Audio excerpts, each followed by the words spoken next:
Hey everybody, it's your friend and your guy and your favorite creator with painted fingernails? No, Gardiner. It is that time of the week again, everybody. It's Steam Deck news time, and I am really excited about this because we got some big news, as always.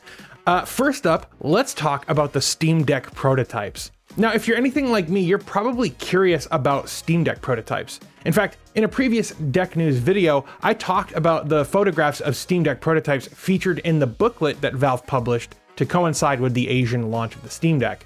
I've been intensely curious about looking at the development history of the deck and the process that led to the awesome device that we have today. And thankfully, Steam Deck point man Pierre-Loup Griffet has been tweeting about some of the prototypes. Apparently, as part of the Asian launch, they turned Valve's hardware design lab into a showroom of sorts. A testament to the hardware design starting with hand-built test units all the way up through mass production ready samples.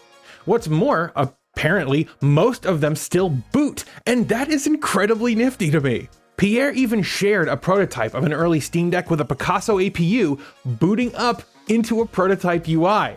I love how they're still using the round trackpads that were on the Steam controller in this prototype, and those tiny little joysticks.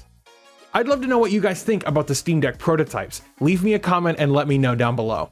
Next up, let's talk about the Humble Bundles that are going on right now that I'm pretty stoked for. The first is the 2K Mega Hits bundle. Titles like Borderlands 3, playable, XCOM Ultimate Collection, which XCOM 2 is playable, PGA 2K21, also playable, Civilization 6, playable, BioShock the Collection, mostly playable, and Railroad Tycoon 3, which has a platinum rating on SteamDB, and many more titles are available. Interestingly, Railroad Tycoon 3 is not compatible with anything except Windows XP, but it works on the Steam Deck. Go figure. I am a huge BioShock fan, and Civilization for that matter, and for only 16 bucks, this is a pretty great deal. Plus, it comes with a ton of other games that I want to give a spin. For example, did you know that the Army Men franchise actually had a real-time strategy title cleverly called Army Men RTS Real-Time Strategy? I didn't either. Huey. As for this video going live, there's only 4 days left for this bundle, so if you're interested, use my affiliate link below. But there's also the Tiny Build versus Evil Smash Up bundle running through the end of the month. This features 10 games for $12, including Pillars of Eternity 2, which is playable, Mayhem and Single Valley, which is playable, Guts and Glory, also playable, Totally Reliable Delivery Service, which is verified, and more. I love when Humble lives up to their name and actually creates bundles of indie games like this. I'm going to be picking up this bundle and giving each of these titles a spin, as honestly, I've never played a single one. Most of the games here are at least playable on Deck 2, which is amazing. Use my affiliate links below to pick up either bundle and help the show. And thanks. Next up, let's talk about PowerTools. So Ingenious, the developer of many Steam Deck plugins, has just released PowerTools version 1.0. According to the release notes, this is a major rewrite of the plugin. First, the backend was completely rewritten in Rust.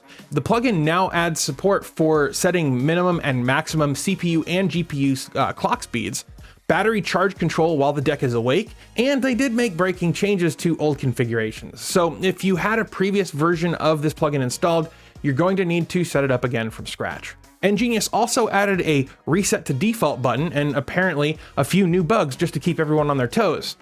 I'm not kidding, he actually said that. I'm really excited about the direction plugins are heading for Steam Deck. Things are becoming more stable and new plugins are hitting the store every week. Now, if you would like to see a review of new plugins, leave a comment and let me know. And make sure you like that smash button so that you have just a little say over the algorithm. And to make sure that you stay up to date with all the cool stuff we're doing here on the channel, make sure you gently tickle that subscribe button. And thanks. So AMD is working on its latest enhancement for FSR. Now, if you're not familiar, FSR is short for Fidelity FX Super Resolution. It's an upscaling algorithm that allows your games to run at a lower resolution and then be upscaled to your display's native resolution.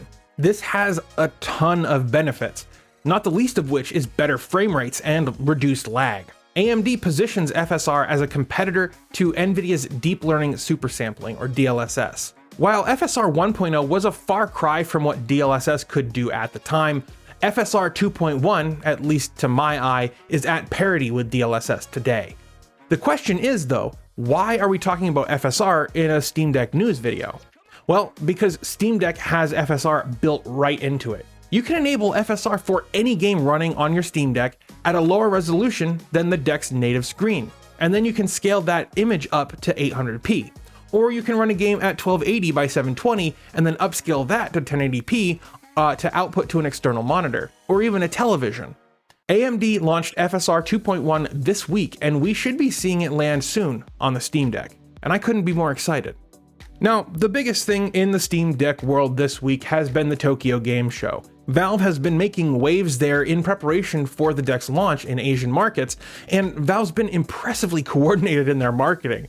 There's a first time for everything. First of all, they launched 4 new localized Steam Deck Twitter accounts, one for each region they're launching in. The Japanese Twitter account has more of those cute Steam Pal mascots that are just absolutely adorable. And apparently they're giving away these keychains exclusively at Tokyo Game Show. And I am really jealous. If anyone is there and can get their hands on one, hit me up on Twitter. I really want one. Also, 2 things to note about Steam Pal.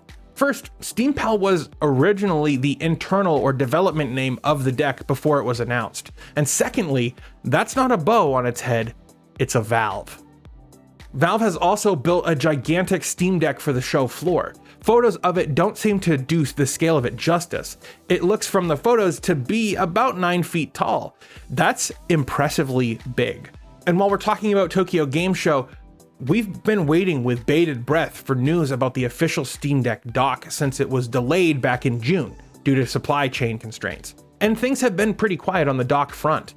However, this week at TGS, people noticed that the official dock was there, being used by Valve in the wild. Now, Valve had their demo Steam Deck units seated comfortably in the official dock, and enterprising attendees were able to snap photos of the dock in use.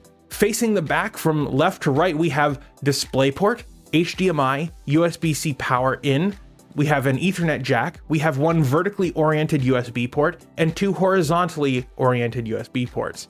All of this was known to us as we have had info about the dock at SteamDeck.com for a long time. But what we haven't seen is the dock out in the wild actually being used. Hopefully we'll get news about this thing soon. I know I'm really excited to get my hands on this one. Now, the last thing I want to talk about today is the ModMic. I want to thank Antlion Audio for sending me the ModMic. I've been meaning to cover this for a while in one of my videos. In the package, you get a microphone, a large USB Type-A dongle, a Type-A to micro USB cable, as well as a USB extension cable so you can place the receiver in line of sight of the microphone. Finally, it comes with 2 adhesive mounting braces and documentation. Now, right out of the gate, I'm extremely disappointed by the use of micro USB here. Micro USB is fragile, keyed to only fit one way around, and with the majority of the stuff in my house being USB-C nowadays, growing more and more inconvenient to use. The next version of the ModMic definitely needs to upgrade to a USB Type-C port for charging. With that annoyance out of the way though, I added the mounting pad to my favorite pair of studio headphones, and to my surprise, it doesn't look out of place. In fact, I think you would be hard pressed to even notice them, the mounting bracket on my headphones here. Once you add the pad, you can then connect the ModMic to it. It magnetically attaches, and these registrations hold it firmly in place. The mic can easily be removed and attached to other mounts on other sets of headphones. I really like that the ModMic is wireless too, since my desk is already cluttered with wires. I was also really impressed with the audio quality coming from the ModMic, since historically gamer gear has had a pretty poor reputation when it comes to audio quality. This is a test of the ModMic audio. You can see I'm actually touching that. And just for comparison, I'm testing the microphone here as well. So 2 different audio sources. Let's see how they sound.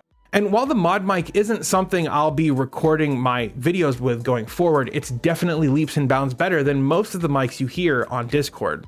But the question is, how does it work with the Steam Deck? Well, unfortunately, the ModMic doesn't have Bluetooth capability, another major annoyance. Because of this, you'll need to use the Type-A dongle that comes with the package. Now, you can definitely use a USB-C hub to connect the dongle to the dock, but frankly, in portable mode, that's just a little bit ridiculous.